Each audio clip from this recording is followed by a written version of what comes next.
สวัสดีครับท่านผู้ชมภายหลังชาตินาโต้นี่แหละครับระดมการซ้อมปฏิบัติการทางอากาศเพื่อซักซ้อมนะครับและทำความเข้าใจในกรณีที่รัสเซียรุกรานชาตินาโต้ชาติใดชาติหนึ่งนี่แหละครับโดยเฉพาะประเทศแถบทะเลบอลติกนะครับรวมถึงโปแลนด์มีการระดมเครื่องบินเตือนภัยทางอากาศเครื่องบินลบ F-16 F-35 รวมถึงเครื่องบินเติมน้ำมันกลางอากาศนี่แหละครับกว่า30ลำในปฏิบัติการซ้อมพิเศษ3วันซึ่งเป้าหมายนั้นก็คือการซ้อมสัญญาณครั้งนี้เกิดขึ้นในบริเวณติ่งรัสเซียในอ้อมกอดชาตินาโต้แคว้นคาลินินกราดท่านผู้ชมครับแต่ทันทีที่การซ้อมสัญญาณมันสิ้นสุดลงรัสเซียก็ปฏิบัติการยั่วยุต่อทันทีล่าสุดท่านผู้ชมครับเช้าวันที่22สิงหาคมปี2026นี่แหละครับ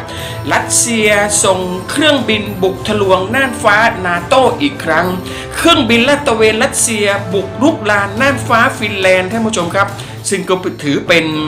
ชาตินาโต้ชาติล่าสุดเจ้าหน้าที่ฟินแลนด์สงสัยว่าเครื่องบินลาดตระเวนดังกล่าว Il-20 นี่แหละครับของรัสเซียบุกรุกน่านฟ้าฟินแลนด์เหนืออ่าวฟินแลนด์นี่แหละครับโดยเครื่องบินดังกล่าวถูกกล่าวอ้างว่าอยู่ในน่านฟ้าฟินแลนด์ประมาณ3นาทีก่อนที่จะหันหัวออกไปฟินแลนด์ได้เริ่มการสอบสวนโดยรัฐมนตรีกระทรวงกลาโหมนี่แหละครับกล่าวว่าการละเมิดน่านฟ้าทุกครั้งนี่แหละครับมันจะถูกทดสอบถูกตรวจสอบอย่างจริงจังฟินแลนด์เข้าร่วมนาโต้ปี2023ท่านผู้ชมครับมีพรมแดนติดกับรัสเซีย1,340 กิโลเมตรนะครับการที่ฟินแลนด์นี่แหละครับเข้าร่วมชาตินาโต้จากที่เคยเป็นชาติเป็นกลางนี่แหละครับมันทำให้การขึ้นบินทุกครั้งของเครื่องบินรัสเซียเสี่ยงที่จะล้ำน่านฟ้าของนาโต้เครื่องบินลาดตระเวนของรัสเซียที่กำลังตรวจสอบน่านฟ้านาโต้นั้นเป็นเหตุการณ์ประเภทที่สามารถเปลี่ยนการเผชิญหน้าที่ตึงเครียดในแถบนี้นี่แหละครับให้กลายเป็นวิกฤตที่ใหญ่กว่านั้นได้ก่อนหน้านี้ท่านผู้ชมครับมีเหตุการณ์ที่รัสเซียส่งเครื่องบินทั้งทางยุทธศาสตร์และยุทธวิธีนี่แหละครับได้แก่ตู95ตู 22M3 รวมถึงมิก31นี่แหละครับขึ้นบินตรวจสอบเส้นทางและดูเหมือนการลาดตระเวนของรัสเซียมันจะลุกล้ำเข้าไปในน่านน้ำน่านฟ้าของชาตินาโต้โดยเฉพาะแถบทะเลบอลติกที่รัสเซียจะบินมาคาลินินกราดเป็นประจำท่านผู้ชมครับรัสเซียแสดงความก้าวร้าวมากขึ้นเรื่อยๆนี่แหละครับในการทดสอบสัญญาณชาตินาโต้ตั้งแต่ช่วงนะครับตั้งแต่ฟินแลนด์นี่เลยครับไปจนถึงโรมาเนียประเทศที่ถูกเพ่งเล็งอย่างหนักตอนนี้ท่านผู้ชมครับรัสเซียประกาศจะฝากรอยแค้นเอาไว้นั่นก็คือประเทศอังกฤษท่านผู้ชมก่อนหน้านี้รัฐมนตรีต่างประเทศรัสเซียลาฟลอฟเพิ่งขู่อังกฤษนะครับว่าจะได้รับการตอบโต้อย่างสาสมกรณีที่โดนสัญชาติอังกฤษนี่แหละครับที่ยูเครนใช้งานโจมตีด้านลึกของรัสเซียและกล่าวอ้างว่าชาตินาโต้นี่แหละครับแทรกแซงช่วยเหลือยูเครนและข่มขู่ชาตินาโต้นี่แหละครับไม่ให้ช่วยเหลือยูเครนทำสงครามจนนำมาซึ่งการยั่วยุและทดสอบปฏิกิริยาชาตินาโต้ตลอดเวลาขณะที่รัสเซียกลับนำเข้าทหารเกาหลีเหนือรวมถึงอาวุธด้วยการที่อังกฤษประกาศจะยึดเรือน้ำมันเงานะครับของรัสเซียที่เดินทางผ่านช่องแคบอังกฤษนี่แหละครับมันยิ่งทำให้ความสัมพันธ์อังกฤษรัสเซียเสื่อมทรามมากขึ้นเรื่อยๆท่านผู้ชมครับถ้าเผื่อสงครามรัสเซียอังกฤษเกิดปะทะกันเป็นจริงเป็นจังรัสเซียอาจไม่ได้เปรียบอังกฤษในสภาพปัจจุบันท่านผู้ชมครับสถาบันวิจัยรัสเซีย RISS เตือนปูตินนะครับว่าอังกฤษนั้นมีพลังงานมากกว่าที่มอสโกคิดอังกฤษอาจมีขนาดเล็กกว่ารัสเซียจริง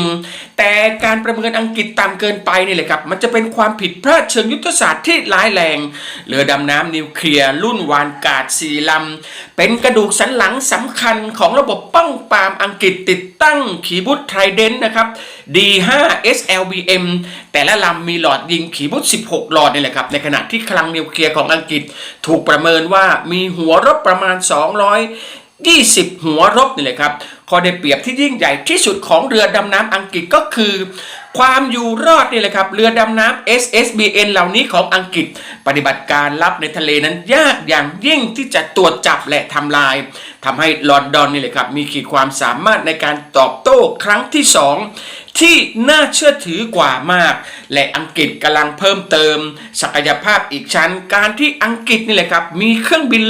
รบล่องหนรุ่นที่5 F-35A Lightning II นี่แหละครับจำนวน12ลำและถูกให้จัดได้รับภารกิจสำคัญในการใช้นิวเคลียร์ของนาโต้นี่แหละครับโดยมีเป้าหมายระยะยาว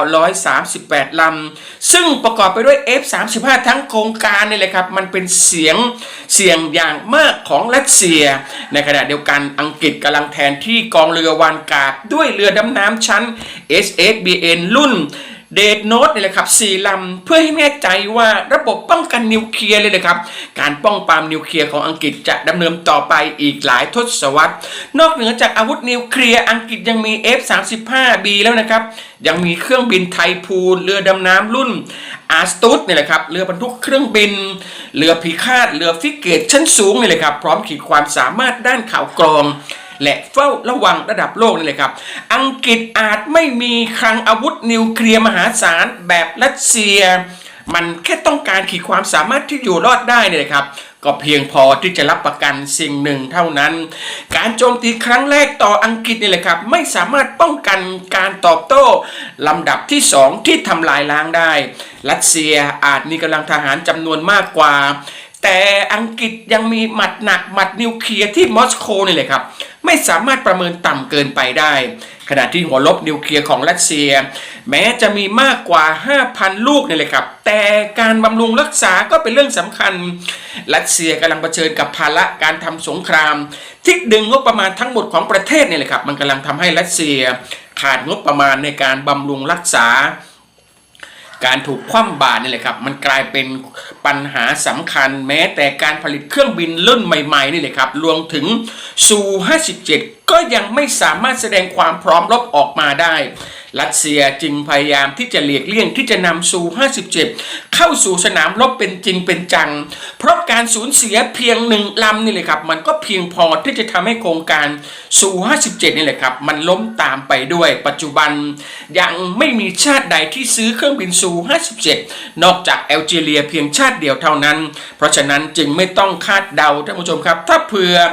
F-35 และซู57ปะทะกันนี่แหละครับหากเกิดขึ้นจริงฝ่ายใดจะชนะเพราะว่าแม้แต่ F-16 ท่านผู้ชมครับมันยังสามารถไปสอยซู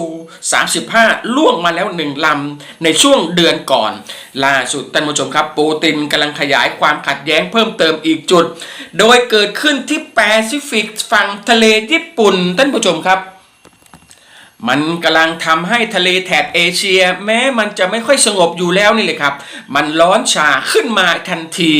รัสเซียยิงมิสไซล์ซ้อมรบเสมือนจริงเลยครับใกล้หมู่เกาะคูริวซึ่งก็เป็นเกาะพิพาทกับญี่ปุ่นเข้าทุกเป้าหมายไกล300กิโลเมตรในขณะที่ปูตินนี่แหละครับนั่งบัญชาการอยู่บนเรือวอยักษ์นี่แหละครับกำกับการยิงการซ้อมรบด้วยตัวเองระหว่างการเยือนเมื่อสัปดาห์ที่ผ่านมา